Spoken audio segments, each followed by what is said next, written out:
लियाकत अली मलिक ने news conference आख्या हसास तनसीबाती स्कूलों नूं निशाना बनाने की मनसूबाबंदी सी। मुलजिम हसास तनसीबाती रैकी करता रहा, वीडियोज़ बनाता रहा, दुश्मन के नापाक इरादियां नूं खाक विच मिलावांगे। गिरफ्तार मुलजिम हसास मुकामाती लोकेशंस लैंदा रहा सी। मुलजिम मासूम बच्चियां नूं पैसे दा लालच दे के तैयार करता सी। पाकिस्तान आजाद कश्मीर विच जिन्ना थावां नूं मुलजिम ने टारगेट किया, तफसीलात साडे कोल ने। गिरफ्तार रॉ एजेंट सोशल मीडिया के जरिए काम कर रहा सी। इस हवाले नाल साडे नाल मौजूद ने सीनियर तजियाकार ते एंकर पर्सन शाहिद सकलैन। शाहिद साहब, अहम अज पेशरफ्त हुई जो मुजफ्फराबाद दे आजाद जम्मू कश्मीर दी IG पुलिस आजाद जम्मू कश्मीर कैप्टन रिटायर्ड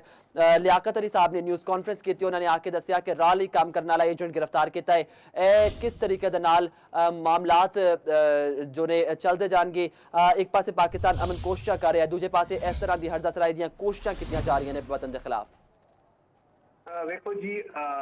कोई शक नहीं कि पाकिस्तान की भारत में जो है बड़ी एक सुबकी है। भारत परेशान है क्योंकि पाकिस्तान सफारती सतह के उत्ते और पूरे जो है दुनिया के पाकिस्तान का जो इमेज है वो बढ़ता जा रहा है और पाकिस्तान के पासे वेख रहे हैं सारे लोग। और तुहानू पता है कि एक पासे एक दफा मुज़ाकरात कराए पाकिस्तान ने और दूजी दफा मुज़ाकरात की गल हुई है। तो भारत जो है उसकी कोशिश है कि वो प्रॉक्सीज के जरिए वो एजेंट्स के जरिए किसी तरीके नाल जो है वो पाकिस्तान खुदा न खास्ता कोई इस किस्म की कार्रवाई करे। ये जो हूँ ताज़ा वाकई दसिया जा रहा है कि इरफान नाम का एजेंट सी जोड़ा भारत खुफिया एजेंसी राह ही जो काम कर रहा सी और ये सोशल मीडिया के जरिए जोड़ा है बच्चों को पैसे दे के और बाकी तरीक़ेकार नाल पूरा एक जोड़ा है नैटवर्क कह रहे हैं कि बेनकाब हुए। ये जोड़ा राह एजेंट सी ये मालूमात दे रहा सी, तस्वीर दे रहा सी, वीडियोज़ दे रहा सी और मनसूबाबंदी ऐसी कि जी हसास जितने भी तरतीबात सन उन्होंने जड़ा है निशाना बनाने की मनसूबाबंदी थी। IG पुलिस आजाद जम्मू कश्मीर जनाब लियाकत मलिक साहब ने दसिया कि जी असी जड़ा है इन्हों बाकायदा ट्रेस किया, साढ़े को सारे तफसीलात ने कि कुछ करने की कोशिश कर रहे सी और उन्होंने नाल ही जड़ा भारत और जितने भी साढ़े मुल्क के दुश्मन ने उन्होंने ये भी पैगाम दिता है कि जी असी हर मकाम से और हर मौके से और हर वक्त असी चौकस हाँ और कोई भी मजमूम मकासद या कोई भी तरीकाकार अगर अख्तियार किया जाएगा पाकिस्तान को डिस्टेबलाइज करने का जोड़ा है वो वास्ते असी हमेशा जोड़ा है जवाब भी देंगे और असी जोड़ा है वास्ते चौकस भी हाँ। ये कोई पहली दफा नहीं, वैसे भी तुहानू पता है कि भारत अक्सर और बेशतर जो है इस तरह के काम करता रहता है और तुहानू पता है कि जी पहले भी एक बार जो चंद दिन पहले एक एजेंट गिरफ्तार होया सी और उसकी भी वीडियो तुसी वेखी सी। एक वीडियो भी जो है वो IG साहब ने जो है वो मीडिया से चलाई है और बाकायदा इस चीज़ का एतराफ़ कर रहा है कि जी मैं वाकई काम कर रहा था और मैं जो है बाकी इतों के वीडियोज़ और तस्वीर बना के और मैंने जो है वो सोशल मीडिया के जरिए रबता किया गया और मैंने कहा गया तुम साढ़े वास्ते काम करो। तो मीडिया के सामने उसका इतराफ़ी बयान भी जो है वो चलाया गया और वो यही कह रहा सी कि जी भारत चो मेरे नाल रबता होया और उसके बाद जो मैं उन्होंने काम कर रहा था और मैं जो है अपना IG साहब ने लियाकत अली मलिक साहब को कह रहे हैं कि जी ये अपना जो हसास मकामात ने और हसास लोकेशन सन उन्होंने तस्वीर और वीडियोज़ जो है वो पहुँचाता रहा। बिल्कुल शाहिद साहब, मामलात पहले भी भारत वालों किए जाते रहे, भारत वालों पाकिस्तान के खिलाफ प्रोपेगेंडा तो किसी खाते तो रुकिया ही नहीं, लेकिन हुण बाकायदा तौर पर जिथे पाकिस्तान पूरी दुनिया में अमन की कोशिश कर रहा है उन्होंने पता है कि मुज़ाकरात मुज़ाकरात जो कि पाकिस्तान में हो रहे हैं दूजा दौर दी गल्लां हो रही हैं, लेकिन उस दौरान फिर इस तरह दी चीज़ां सामने आना इस सारिया चीज़ों किस आलमी तनासुर में किस तरह देखते हैं?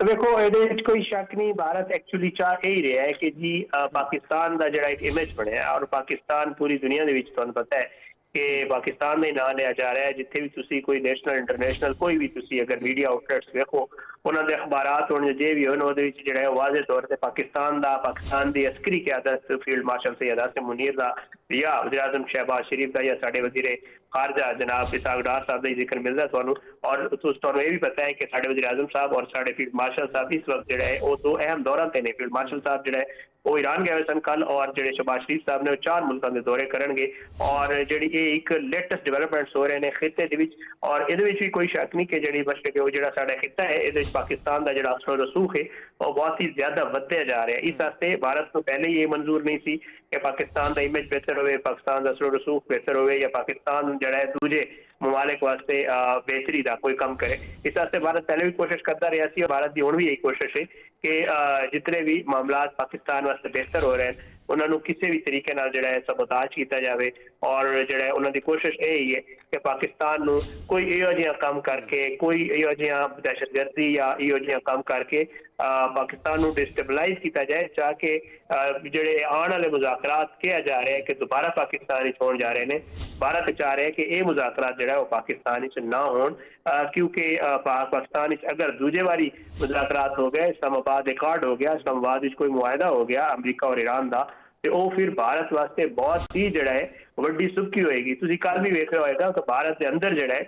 ਜਿਸ ਦਿਨ ਦੇ ਮੁਜ਼ਾਕਰਾਤ ਹੋ ਰਹੇ ਸਨ, ਉਸ ਦਿਨ ਦੇ ਜਿਹੜੇ ਭਾਰਤ ਦੇ ਅਪੋਜੀਸ਼ਨ ਦੇ ਜਮਾਤਾਂ ਨੇ, ਚਾਹੇ ਉਹ ਸ਼ਸ਼ੀ ਥਰੂਰ ਹੋਵੇ, ਚਾਹੇ ਉਹ ਅਸ਼ੋਕ ਸਵਾइन ਜਾਂ ਇਸ ਕਿਸਮ ਦੇ ਜਿਤਨੇ ਵੀ ਉਹਨਾਂ ਦੇ ਸਾਥੀ ਨੇ, ਉਹ ਭਾਰਤ ਨੂੰ ਜਿਹੜਾ ਲਾਨ ਤਾਨ ਕਰ ਰਹੇ ਨੇ ਔਰ ਕਹਿ ਰਹੇ ਨੇ ਕਿ ਨਰਿੰਦਰ ਮੋਦੀ ਦੀ ਜਿਹੜੀ ਕਿਆਦਤ ਹੈ ਉਹਦੇ ਵਿੱਚ ਭਾਰਤ ਜਿਹੜਾ ਹੈ ਉਹ ਉੱਤੋਂ ਜਾਣ ਦੇ ਬਜਾਏ ਥੱਲੇ ਜਾ ਰਿਹਾ ਹੈ। ਕੱਲ ਵੀ ਇਹਨਾਂ ਦੀ ਇੱਕ ਮਸ਼ਹੂਰ ਸਹਾਫੀ ਨੇ ਬਰਖਾ ਦੱਤ, ਉਹਨਾਂ ਨੇ ਵੀ ਇੱਕ ਆਰਟੀਕਲ ਲਿਖਿਆ ਔਰ ਉਹਦੇ ਵਿੱਚ ਉਹਨਾਂ ਇਹ ਲਿਖਿਆ ਕਿ ਪਾਕਿਸਤਾਨ ਜਿਹੜਾ ਹੈ ਉਹ ਸਫਾਰਤੀ ਸੱਤਾ ਤੇ ਅੱਗੇ ਜਾ ਰਿਹਾ ਔਰ ਭਾਰਤ ਜਿਹੜਾ ਹੈ ਉਹ ਪਿੱਛੇ ਹੀ ਆ ਰਿਹਾ ਔਰ ਭਾਰਤ ਨੂੰ ਹੁਣ ਕੋਈ ਮੂੰਹ ਵੀ ਨਹੀਂ ਲਾ ਰਿਹਾ, ਉਹਨਾਂ ਨੇ ਆਪਣੇ ਆਰਟੀਕਲ ਵਿੱਚ ਲਿਖਿਆ। ਤੇ ਮੇਰਾ ਖਿਆਲ ਤੇ ਇਹ ਜਿਹੜੇ ਲੋਕ ਨੇ ਉਹ ਨਰਿੰਦਰ ਮੋਦੀ ਨੂੰ ਜਿਹੜਾ ਹੈ ਉਹ ਆਇਨਾ ਵਿਖਾ ਰਹੇ ਨੇ, ਨਰਿੰਦਰ ਮੋਦੀ ਦੇ ਜਿਹੜਾ ਹੈ ਉਹ ਮੂੰਹ ਤੇ ਸਾਹਮਣੇ ਇਹ ਗੱਲਾਂ ਮਾਰ ਰਹੇ ਨੇ ਕਿ ਜੀ ਜਿਸ ਤਰ੍ਹਾਂ ਉਹ ਕਹਿੰਦਾ ਸੀ ਕਿ ਅਸੀਂ ਸ਼ਾਈਨਿੰਗ ਇੰਡੀਆ ਔਰ ਭਾਰਤ ਨੂੰ ਅਸੀਂ ਅਖੰਡ ਭਾਰਤ ਬਣਾਵਾਂਗੇ, ਉਹਨਾਂ ਨੇ ਭਾਰਤ ਨੂੰ ਅਖੰਡ ਭਾਰਤ ਤੇ ਕਿ ਬਣਾਉਣਾ ਸੀ, ਉਹਨਾਂ ਨੇ ਉਸ ਨੂੰ ਥੱਲੇ ਹੀ ਲੈ ਆਏ ਨੇ। ਇਸ ਵਾਸਤੇ ਜਿਹੜਾ ਇਹ ਭਾਰਤ ਦੀ ਕੋਸ਼ਿਸ਼ ਹੈ तो इस किस्म के ਜਿਹੜੇ ਮਜ਼ਮੂਮ मकासद ने ਉਹਦੇ ਜਾਂ ਇਸ किस्म के मजमूम ਜਿਹੜਾ ਦੀ साजिशी और जहन है और जितना भी मामला ਤੁਹਾਨੂੰ पता है कि जितने भी मुज़ाकरात होए सन उस दौरान भारत ने अपने चैनल से एक बहुत ਵੱਡਾ प्रोपेगेंडा ਕੀਤਾ ਸੀ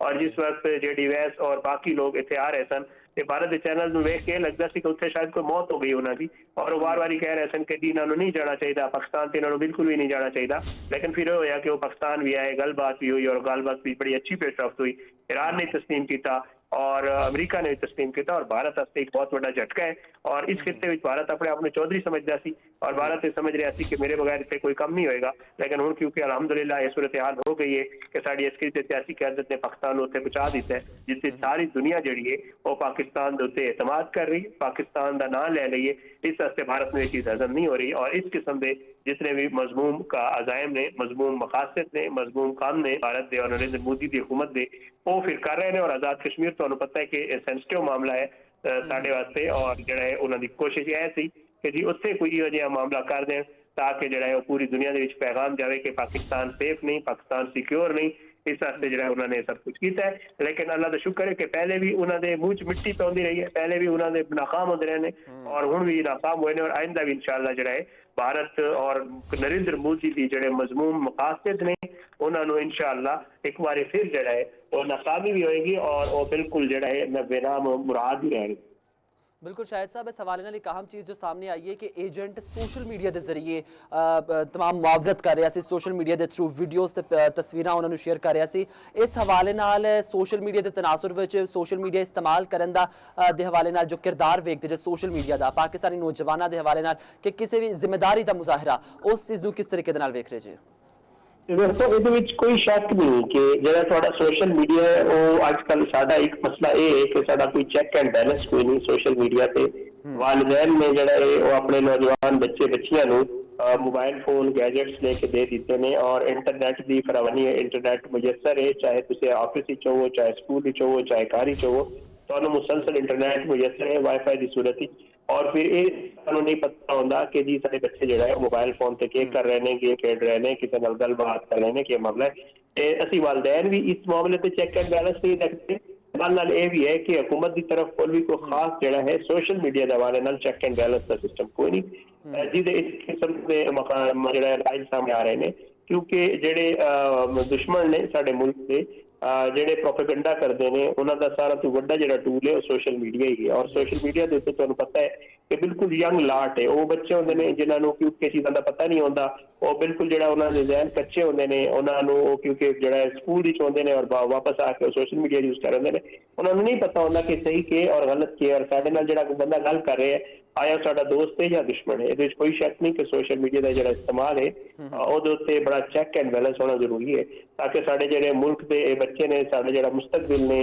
उन्होंने जो असी इन्हां चीज़ों को सिक्योर करिए और वो बच्चे जो यकीनन राबते सन या जो काम कर रहे सन या जो कुछ भी सी यकीनन उन्होंने ये नहीं पता होगा कि रात एजेंट है ये साडे मुल्क के खिलाफ काम कर रहे हैं ये कोई हसास तनसीबात या वीडियोज़ का किसी इस्तेमाल कर रहे हैं ਸਾਨੂੰ ਵੇਖਣ ਨੂੰ ਮਿਲਦਾ ਹੈ ਕਿ ਬੱਚੇ ਜਿਹੜਾ ਇਸ ਤਰ੍ਹਾਂ ਵਿਚਾਰੇ ਯੂਜ਼ ਹੋ ਜਾਂਦੇ ਨੇ ਉਹਨਾਂ ਨੂੰ ਸਮਝ ਨਹੀਂ ਆਉਂਦੀ ਤੇ ਵਾਲਿदैन ਦੀ ਇਹਦੇ ਵਿੱਚ ਮੇਰਾ ਖਿਆਲ ਤੇ ਇੱਕ ਬਹੁਤ ਵੱਡੀ ਜ਼ਿੰਮੇਵਾਰੀ ਹੈ ਕਿ ਉਹਨਾਂ ਨੂੰ ਇਹ ਜ਼ਰੂਰ ਪਤਾ ਹੋਣਾ ਚਾਹੀਦਾ ਜਾਂ ਉਹਨਾਂ ਨੂੰ ਚੈੱਕ ਐਂਡ ਬੈਲੈਂਸ ਰੱਖਣਾ ਚਾਹੀਦਾ ਕਿ ਸਾਡੇ ਜਿਹੜੇ ਬੱਚੇ ਨੇ ਉਹ ਕਿਸ ਕਿਸਮ ਦੇ ਚੀਜ਼ਾਂ ਜਿਹੜਾ ਹੈ ਉਹ ਸੋਸ਼ਲ ਮੀਡੀਆ ਤੇ ਸਰਚ ਕਰ ਰਹੇ ਨੇ, ਕਿਸ ਨਾਲ ਗੱਲ ਕਰ ਰਹੇ ਨੇ, ਕਿ ਕੁਝ ਹੋ ਰਿਹਾ ਤੇ ਮੇਰਾ ਖਿਆਲ ਤੇ ਇਹਦੇ ਵਿੱਚ ਵਾਲਿदैन ਦਾ ਇੱਕ ਬਹੁਤ ਵੱਡਾ ਕਿਰਦਾਰ ਹੈ। ਬਿਲਕੁਲ ਵਾਲਿदैन ਦਾ ਬਹੁਤ ਵੱਡਾ ਕਿਰਦਾਰ ਹੈ। ਬਹੁਤ ਸ਼ੁਕਰੀਆ ਸ਼ਾਹਿਦ ਸਕਲੈਨ ਸਾਹਿਬ, ਤੁਹਾਡਾ ਤਜਜ਼ੀਆਕਾਰ ਤੇ ਐਂਕਰ ਪਰਸਨ ਸਾਡੇ ਨਾਲ ਮੌਜੂਦ ਸਨ। ਰਾਵਲਾਕੋਟ ਪੁਲਿਸ ਦੀ ਅਹਿਮ ਤੇ ਵੱਡੀ ਕਾਰਵਾਈ ਸਾਹਮਣੇ ਆਈ ਹੈ। ਰੌਲੇ ਕੰਮ ਕਰਨ ਵਾਲਾ ਕਾਰਿੰਦਾ ਗ੍ਰਿਫਤਾਰ ਹੋਇਆ ਹੈ।